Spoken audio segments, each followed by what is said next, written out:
Hai guys, Assalamualaikum. Nama saya Muhammad Mahki bin Asran.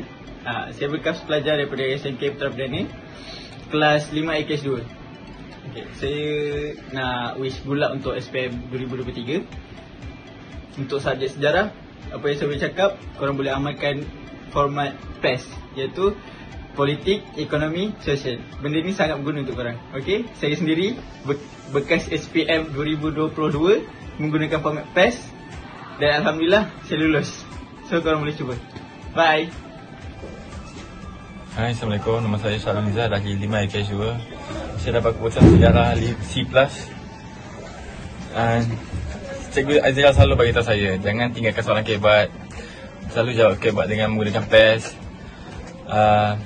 Kata-kata Cikgu Azira sangat membantu saya caci makian ni. Dan Alhamdulillah saya dapat keputusan cemerlang di trial SPM. Alhamdulillah saya dapat sambung belajar di UiTM Pahang, kampus Jengka. Terima kasih. Terima kasih Cikgu Azira. Hello everyone, nama saya ialah Nico Pink. Kelas saya ialah 5 AKS 2. Saya ialah 2023 pelajar SPM. Saya lulus sejarah. Kenapa? Kerana saya jawab kebat gunakan PES saja pun boleh lulus sejarah. Hai, Assalamualaikum kepada semua pelajar SMKPP. Saya Ainur. Sebelum ni saya daripada kelas 5 AKS 2. So, saya nak cerita tentang macam mana Puan Nur Azira, cikgu sejarah kita orang mengajar kita dalam kelas. Okay. Cikgu Azira ni kan, dia kalau bercakap sangatlah direct. Kata-kata dia sangatlah tajam, melekat dekat kepala otak kita orang. Kita rasa macam apa yang dia cakap tu, kita rasa macam tercabar sangat-sangat. Dia macam tak tahu nak kata kan tu, tapi benda tu baik untuk kita orang. Benda tu melekat dekat otak kita orang, untuk kita orang rasa macam tercabar tau apa yang dia cakap tu. Macam kita orang boleh yakin and buktikan yang kita orang boleh lulus subjek dia. Kita orang selalu buat kerja dia, lagi-lagi menggunakan teknik PES. Dengan menggunakan teknik PES, dengan kata-kata Cikgu Azira yang membuatkan kita orang tercabar, kita macam berterima kasih sangat sebab kita orang satu kelas boleh lulus subjek dia tau. Terima kasih sangat cikgu.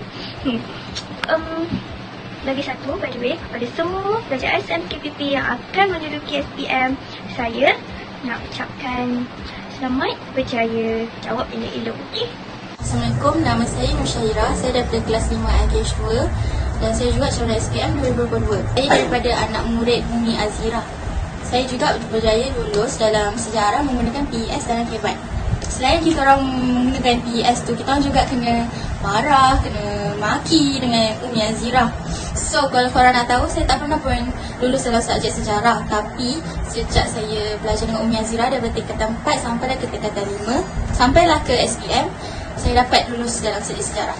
So selagi ada masa ni, saya calon SPM, korang buatlah latihan banyak-banyak, buatlah latihan kebat banyak menggunakan PES tu, sampailah korang hafal. So InsyaAllah korang berjaya, and good luck to all.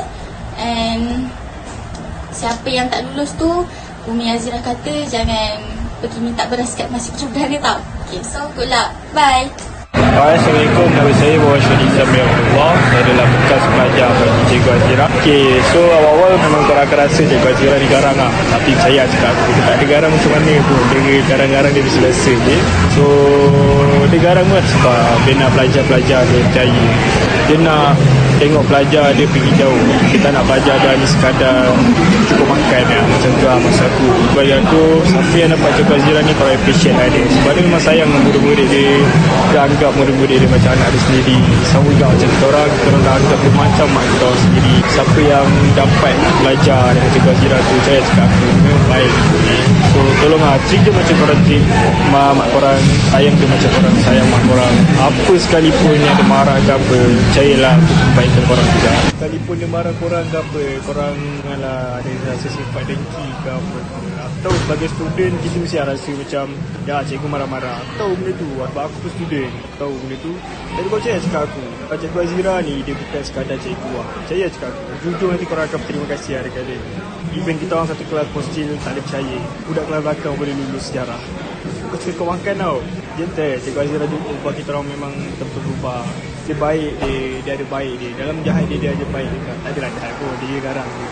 So bagi aku kelaman sebagai murid dia, memang Cikgu Azira memang the best lah. best cikgu lah. Saya dulu sejarah dengan dekat so korang tu belajar betul, belajar sungguh-sungguh. Nak grade tinggi-tinggi usul kena lebih lah cikgu kan. Bagi aku lah, Cikgu Azira bukan sekadar cikgu lah. Bagi aku dia adalah ibu kedua aku. Sebab saya rasa aku appreciate apa semua benda yang dia dah buat untuk aku. Memang dia ubah aku jadi manusia sekarang. Korang dekat dalam list pelajar cemerlang, bukan dekat dalam list dapat bantuan. Atau korang akan rasa ayat tu terasa. Dari teacher cakap aku, lama-lama kalau korang faham ayat ni, dalam baik.